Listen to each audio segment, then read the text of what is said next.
د اشرف غني ارمان په اوبو لاهو شو. طالبانو د هلمند سیند اوبه د کمال خان بند پر ځای ایران ته خوشي کړي. جزئیات هم دلته وګورئ او چینل سبسکرایب کړئ. اشرف غني ته به یې ویل د کمال خان بند جوړېدو سره به له ایران څخه د اوبو په بدل کې تیل وغواړي. له حقابې پرته به 1 لیتر اوبه هم ایران ته مفته پرېږدي، خو ښکاري چې طالبان د یوې معاملې په بدل کې ایران ته وړیا اوبه ورکړي.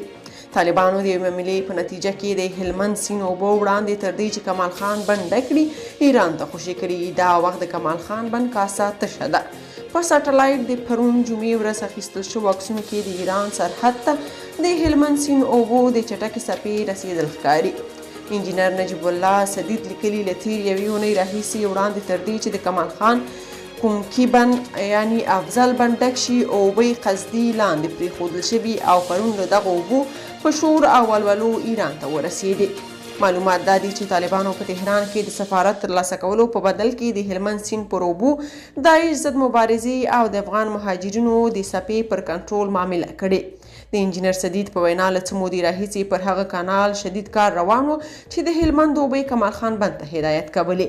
خاورې ایستل شوې وې او ټول تخنیکي خنډونه له منځه وړل شوي وو چې لاندې ایران او لشکري کانال ته یې د اوبو شدت له منځه وړه.